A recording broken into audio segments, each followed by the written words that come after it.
करावं हा खरा धर्म आहे. मग धर्माचं पालन खऱ्या अर्थाने आपण सर्वांनी केलं पाहिजे. धर्माचं रक्षण आपण केलं पाहिजे. मग धर्माच्या रक्षणासाठी युगानुयुगे माझा भगवंत या धर्माची गुढी पुन्हा पुन्हा उभारण्यासाठी तो येत असतो. कधी देव, कधी देवी, कधी संत. ह्या निमित्त त्या प्रतिमा आहे. त्यांची जी शक्ती आहे देवाची आणि संतांची, महिला मंडळ, ती शक्ती देखील सारखीच आहे, वेगवेगळी नाही. शक्तीच्या बाबतीत थोडक्यात विचार केला तर या जगामध्ये 3 प्रकारची शक्ती, कर्तुम, अकर्तुम, अन्यथा कर्तुम. मग देवाची कर्तुम, अकर्तुम, अन्यथा कर्तुम शक्ती काय आहे? संतांची कर्तुम, अकर्तुम, अन्यथा कर्तुम शक्ती काय आहे? थोडक्यात विचार करू. टाळी वाजून भजन करा. विठाल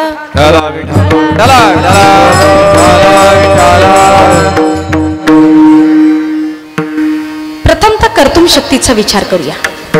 देवाची कर्तुम शक्ती काय आहे? विश्वामित्र ऋषींना यज्ञ करायचा आहे. हे यज्ञ करायला लागले की पुष्कळ दुष्ट राक्षस स्थिती यायचे आणि यज्ञाचा विध्वंस करून टाकायचे. यज्ञ पूर्ण होऊ देत नाही. विश्वामित्र ऋषी या दुष्ट राक्षसांच्या त्रासाला कंटाळले. यांना कंटाळून ते अयोध्येत आले. दशरथ राजाकडे गेले. प्रभू रामचंद्रांची मागणी केली. प्रभू रामचंद्रांनी लक्ष्मणजी यांना घेऊन आपल्या आश्रमात आले. यज्ञ पूर्ण झाला. आता पुढे सीता स्वयंवरासाठी प्रभू ज्या वनातून जाताय त्या वनातील काही जी धूळ आहे ना महिला मंडळ, ती धूळ प्रभूंच्या पायावर उडाली आणि पायावरची धूळ एका शिळेवरती उडाली. शिळा म्हणजे काय? दगड. दगडाला स्पर्श झाल्याबरोबर दगडातून स्त्री निर्माण केली, म्हणजे अहिल्याचा उद्धार केला. कथा भाग फार मोठा आहे. सगळं काही सविस्तर सांगत बसला आपल्याकडे वेळ नाही, पण मला सांगायचं तात्पर्य काय आहे हे लक्षात असू द्या. प्रभू रामचंद्रांनी दगडातून स्त्री निर्माण केली. ही झाली देवाची कर्तुम शक्ती. विठ्ठल विठ्ठल संतांची कर्तुम शक्ती. एक जयपलचा राजा होता. या राजाला बघा सर्वचे सर्व मुलीच झाल्या. याला मुलगा नाहीये, वंशाला दिवा नाही. राजा नेहमी विचार करायचा, नेहमी उदास असायचा की एका पाठोपाठ सगळ्या मुलीच झाल्या, मुलगा नाही, माझ्या वंशाला दिवा नाही. उदास असलेला राजाला आता समजलं की राणीसाहेब पुन्हा गरोदर आहे. त्वरित राजा उठला, राणीच्या महालात आला. आल्याबरोबर राणीला बजावून सांगतोय की याद राख, आतापर्यंत तुला सर्वांच्या सर्व मुलीच झाल्या, अद्याप तुला मुलगा झालेला नाही. ह्या वेळेला पुन्हा मुलगी झाली, मुलगा जर झाला नाही तर तुझा मी त्याग करेन. मला सांगा, राणीला सर्व मुलीच झाल्या, यामध्ये राणीची काही चूक आहे का? पुरुष मंडळी आता तरी बोला, राणीचा काही दोष आहे का हो? काही चूक नाही. पण राजा असतो, मनात येणार ती शिक्षा देणार म्हणजे देणार. आज जगाचा विचार केला ना माई बाप्पांनो, ह्या जगामध्ये अशा काही अज्ञानी माणसं आहे. स्त्रीने मुलीला जन्म दिला की तिला इतकं छळवता, इतका त्रास देता, धमकी देता, तुझा त्याग करल, इतकं छळवलं जातं, इतका त्रास दिला जातो आज स्त्रीला मुलगी जन्म दिल्यानंतर मुलीला. पण विचार करण्याची गोष्ट, आज स्त्री कुठंच कमी नाहीये. तुम्ही विचार करा, मुलगी आज कुठेही कमी नाहीये. प्रत्येक ठिकाणी प्रत्येक क्षेत्रामध्ये मुलगी आहे. डॉक्टर, वकील, इंजिनियर, प्रोफेसर, वैज्ञानिक, वैमानिक, आर्ट्स, कॉमर्स, सायन्स, हर एक क्षेत्रात मुलगी आहे. एसटी महामंडळामध्ये कंडक्टर मुली आहे. पेट्रोल पंपावर देखील मुली कामाला, तिथून नाही तर तुमचं ते आहे ना टोल प्लाझा, टोल नाक्यावर देखील मुली कामाला आहेत. कधी आमच्या नाशिक भागात आलात, त्र्यंबकेश्वर वगैरे जाताना बघा, पिंपळगाव बसवंत लागते, टोल नाका आहे त्या ठिकाणी एक, सर्व मुली कामाला आहे. मध्यंतरी मी सातारा फलटण वगैरे त्या साईडला गेली, तिथे मला भरपूर म्हणजे सर्व मुलीच कामाला आढळल्या. सांगायचं तात्पर्य एवढंच की मुलगी कुठेही कमी नाही. प्रत्येक ठिकाणी प्रत्येक क्षेत्रामध्ये स्त्री आहे. पूर्वीलाही कुठे कमी नव्हती आणि आजही कुठं कमी नाही. पूर्वीलाही बघा ना, संत मालिकेत गणना झालेल्या बहिणाबाई, मीराबाई, सखूबाई, कानोपात्रा, गार्गी यासारख्या कित्येक स्त्रिया होऊन गेल्या. शूरवीर मालिकेमध्ये गणना झालेल्या कल्पना चावला सारख्या, झाशीची राणी लक्ष्मीबाई. आणि विशेष बघा ना, आपल्या भारत देशामध्ये पहिल्याच राष्ट्रपती महिला झालत्या आणि विशेष करून महाराष्ट्राच्या त्या कन्या आहे. काय नाव हो त्यांचं? प्रतिभाताई पाटील. आणि आता सध्या ही पदावरती एक स्त्रीच आहे, त्यांचं नाव द्रौपदीताई मुर्मू. एक स्त्रीचे ना, राष्ट्रपती, संपूर्ण देशाचं पालन करणारी एक स्त्री आहे, स्त्री कुठे कमी नाही. विशेष तुम्ही आम्ही आपण सर्व आज उंच मानाने या महाराष्ट्रात फिरतोय, वावरतोय. या भारत देशामध्ये आपण आज फिरतोय. कुणाचे उपकार हो? हे उपकार देखील पुरुष मंडळी बघा आपल्यावरती एका स्त्रीचेच आहे. आणि ती स्त्री म्हणजे माझी राष्ट्रमाता जिजाऊ आहे. की राष्ट्रमाता जिजाऊने या भारत देशाला, या महाराष्ट्राच्या मातेला असं रत्न प्राप्त करून दिलेलं आहे, ते म्हणजे माझे छत्रपती शिवाजी महाराज. आणि ह्या राजांचा जर जन्म झाला नसता तर, छत्रपती शिवाजी महाराज जन्माला आले नसते तर काय झालं असतं? अरे कासे की कला जाती, कासे की कला जाती, मथुरा तीर्थ क्षेत्र नष्ट हो जाता. एक छत्रपती शिवाजी महाराज न होते तो सबकी सुन्नत हो जाती. हे उपकार आहे आपल्यावर.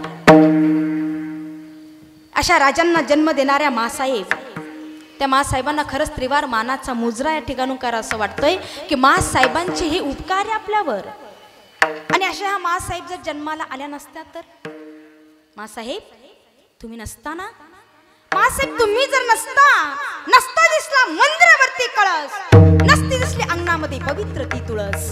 मासाहेब तुम्ही जर नसता, बांगड्या फुटल्या असत्या 25 लाख, हा संपूर्ण महाराष्ट्र झाला असता बेचिराग. मासाहेब नसताना हो तुम्ही भर रस्त्यावरती लुटल्या असत्या आमच्या लेकी बाळी, कुंकू भरता आलं नसताच कपाळी.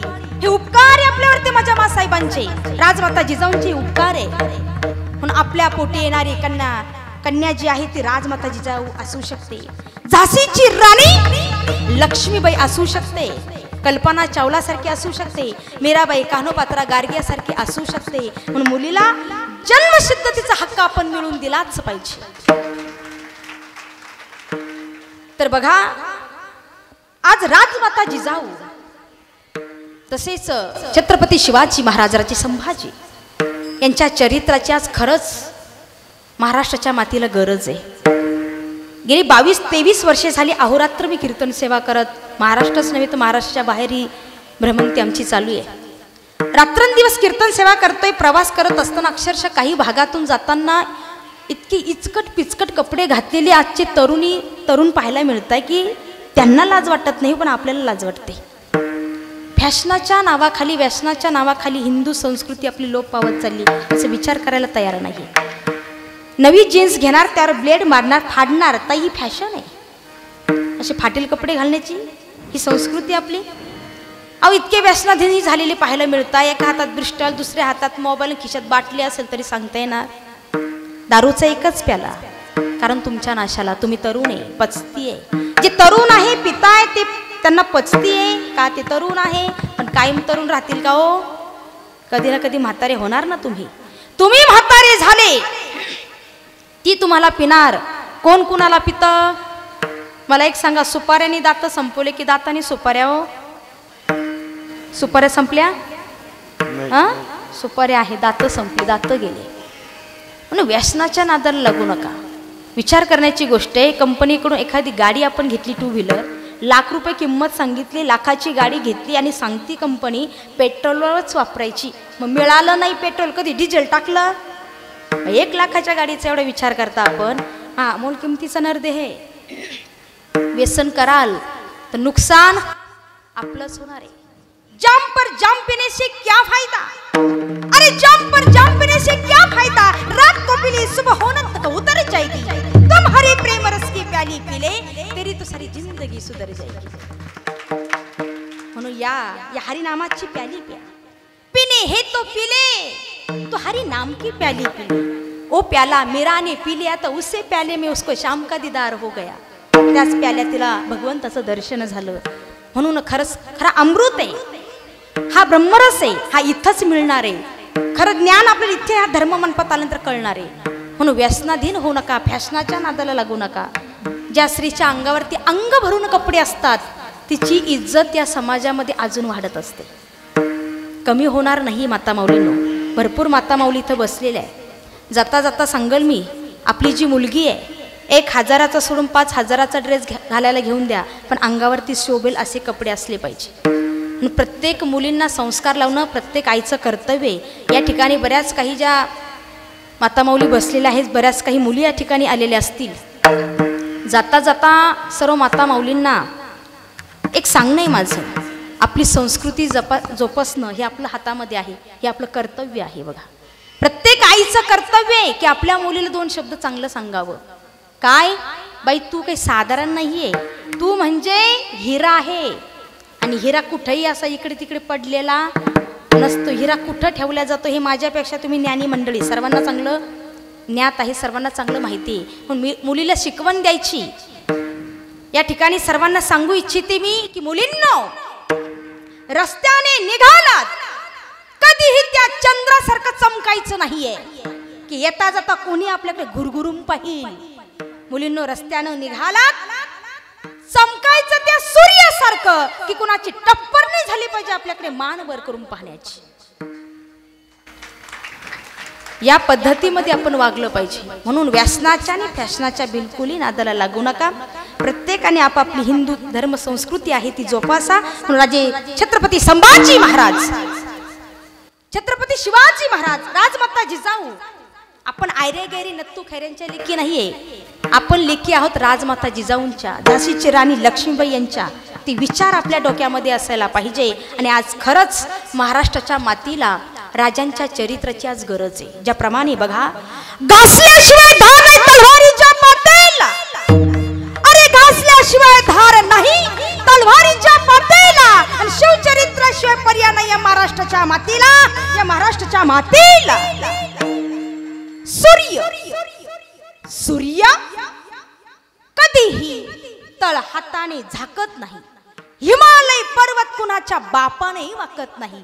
आम्ही खरं बोलतोय, अडवायची कोणाची ताकद नाही. कारण कोणाचे उपकार आहे? राजमाता जिजाऊंच्या आपल्यावरती उपकार आहे की उंच मानेने आज जगते, मोकळ्या मानाने फिरतोय. परंतु भरपूर काही लोकांमध्ये फार मोठा स्त्रीबद्दलचा गोड गैरसमज झालेला आहे. नवरात्र उत्सव चालू, एकीकडे देवीची भक्ती करणार आहे आणि एकीकडे घरी स्त्रीला छळवता, स्त्रीला त्रास देत आहे. अहो, 3.5 शक्तिपीठ आपल्या महाराष्ट्रात आहे. पण खरं पाहिलं तर 3.5 शक्तिपीठ हे आपल्या घरातच आहे. पहिलं पीठ म्हणजे आपली आई आहे, दुसरं पीठ म्हणजे आपली बहीण आहे, तिसरं पीठ म्हणजे आपली धर्मपत्नी आहे आणि अर्ध पीठ म्हणजे आपली मुलगी आहे. हे 3.5 शक्तिपीठांचा, कारण नारी तो नटेश्वर आहे, दया क्षमा शांती सर्व तिचेच रूप आहे. तर अशी जी स्त्री आपल्या घरात असताना ती पूजनीय आहे. ज्या ठिकाणी स्त्रीचा सन्मान केला जातो तिथं सर्व देवता नांदत असतात. पण काही बरेच असे बहादरे मोठा गोड गैरसमज, स्त्रीने चूल आणि मूल एवढंच बघावं, इतर आपलं डोकं कुठं हलवायचं, असा काही लोकांमध्ये गोड गैरसमज आहे. बाबा, त्यांनी तो वेळीच दूर केला तर त्यांच्या तब्येतीसाठी तो चांगला राहणार आहे. म्हणून स्त्री कुठेच कमी नाही. पण लोकांमध्ये आहे गोड गैरसमज, आहे ते आहे. कोण काय प्रश्न करतील, कोण काय, स्त्रीने हे करू नये, स्त्रीने ते करू नये. आता मध्ये खूप सुरू झालं की स्त्रीला कीर्तन करायचे अधिकार नाही, स्त्रीने कीर्तन करू नये. एवढंच नव्हे तर टाळ घेऊन देखील स्त्रीला कीर्तनात उभा राहण्याचा अधिकार नाही, असं काही अज्ञानांचं मत आहे काका. स्त्रीला कीर्तन करायचा अधिकार नाही. मी बालपणापासून वयाच्या 7व्या वर्षापासून कीर्तन सेवा करते. आता तरी ह्या 10 वर्षाचा काळ चांगल्या पद्धतीने सुधारलेला दिसतोय. 23 वर्षे झाली काका मला कीर्तन सेवेला लागून. तो काळ किती, धन्यवाद, तो काळ किती अवघड असणार विचार करा. 23 वर्षापूर्वी कुठेही आम्ही कीर्तन सेवेला गेलो, बऱ्याच काही भागामध्ये लोक चिठ्ठी पाठवायचे, असे कागदावर लिहायचे की ताई आमच्या गावामध्ये असा प्रश्न आहे. लोकांचं म्हणणं की स्त्रीने कीर्तन करू नये. म्हटलं का करू नये? त्यांचं असं म्हणणं आहे ही नारदाची गादी आहे, म्हणून स्त्रीला इथं उभे राहण्याचा अधिकार नाही. पण थोडासा अभ्यास करणं गरजेचं आहे. ही नारदाची गादी नाहीये, ही गादी नामदेवाची आहे. सर्वप्रथम महाराष्ट्रामध्ये कीर्तन परंपरा सुरू केली ते नामदेव महाराजांनी. आणि त्या नामदेव महाराजांचे जे गुरु आहेत ते म्हणजे विसोबा खेचर आहे. आणि विसोबा खेचरांची गुरु कोण आहे सांगू शकते इथं कोणी? तर विसोबा खेचरांची गुरु ह्या मुक्ताई महाराज आहेत. माऊली ज्ञानोबा जे आहे त्यांची जी बहीण आहे मुक्ताई महाराज ह्या विसोबा खेचरांच्या गुरु आहे. ठामपणे व्यासपीठावरून सांगल मी की स्त्रीला कीर्तनच करायचा अधिकार आहे म्हणजे आहेच, कारण परंपरा स्त्रीपासून. काहींचं म्हणणं हा जो विना आहे हा विणा श्रीच्या हातात शोभत नाही, हा विणा नारदाच्या हातात शोभतो.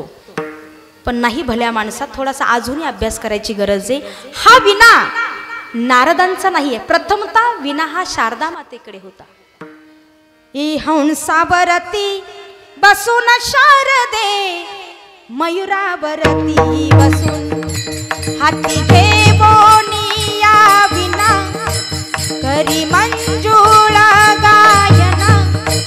हाती घेवोनिया विना, करी मंजुळ गायना. हे हंसावरती बसून शारदे, मयुरावरती बसून. हे हंसावरती बसून शारदे, मयुरावरती बसून.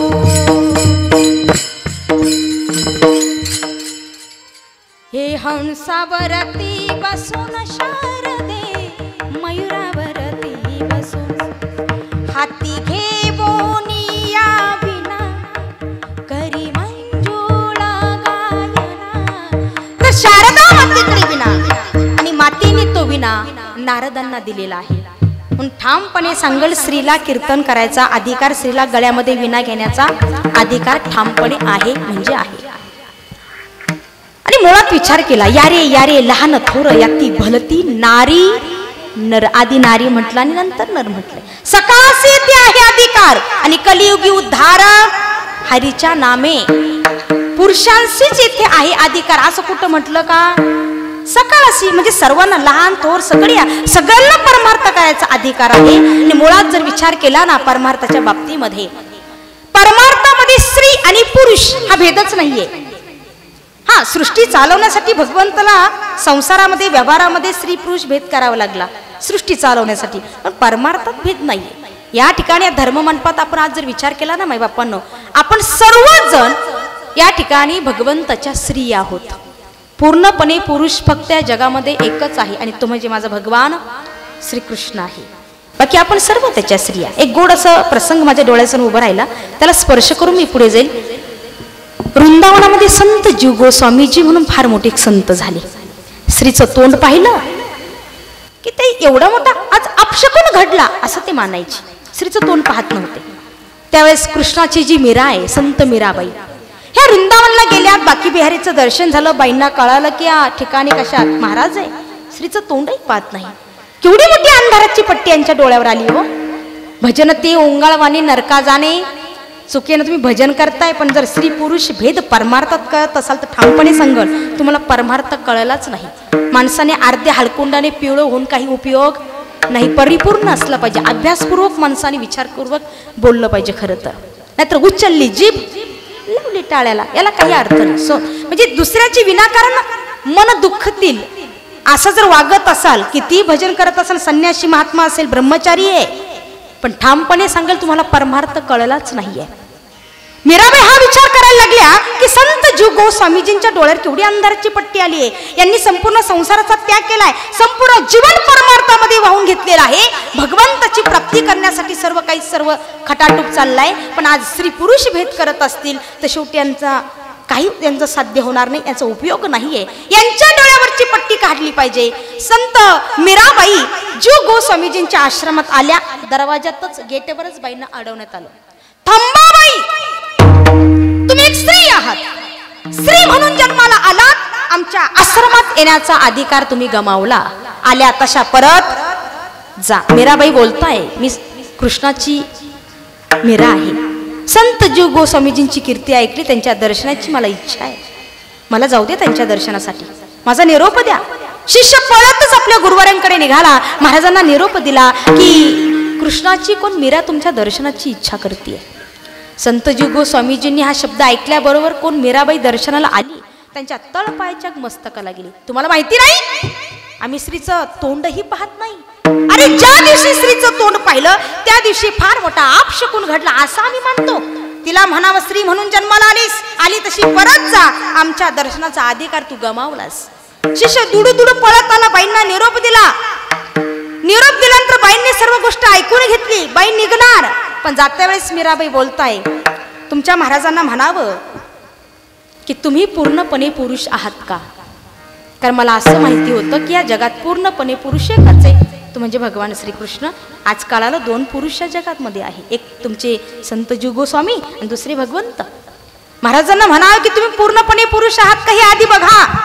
शिष्य आला आणि महाराजांना निरोप दिला. त म्हणजे तपील, शहाण्या परी एकची उत्तर. मूर्खाला गाढवाला खूप सांगावं लागतं, शहाण्याला जास्त सांगायची गरज नाहीये. ज्या अर्थी जी स्त्री असं बोलती ती कोणी साधारण नसावं, तिने अनेक ग्रंथांचं अध्ययन केलं असावं, की ज्या अर्थी ती ठामपणे असं बोलते की तुम्ही पूर्णपणे पुरुष आहात का. लक्षात आलं खरंच मी पूर्णपणे पुरुष नाहीये. पूर्णपणे पुरुष तर फक्त भगवान श्रीकृष्ण आहे. लक्षात आल्याबरोबर संत जीव गोस्वामीजी पळतच निघाले. ते मीराबाईंना पाहिल्याबरोबर साष्टांग दंडवत घातला आणि मीराबाईंना बोलायला लागले की तुमच्यामुळे माझ्या डोळ्यावरची अंधाराची पट्टी आली होती ती तुमच्यामुळे निघाली आहे. माझ्या डोळ्यावर जी अंधाराची पट्टी होती, जो स्त्री पुरुष भेद करत होतो, आज कळालं हो खरोखर की या जगात पूर्णपणे पुरुष एकच आहे, तो म्हणजे भगवान श्रीकृष्ण. आणि त्या दिवसापासून संत जीव गोस्वामीजींनी श्रीवेशभूषा करायला लागलेत आणि स्वतःला भगवान श्रीकृष्णाची मी एक स्त्री आहे असं म्हणून स्वतःला ते त्या दिवसापासून सांगायला लागले. सांगायचं तात्पर्य एवढंच की स्त्री आणि पुरुष हा भेद जो आपण करतोय परमार्थात, हा बिलकुलही कोणी करू नका. करत असाल तर आपल्याला परमार्थ कळाला नाही.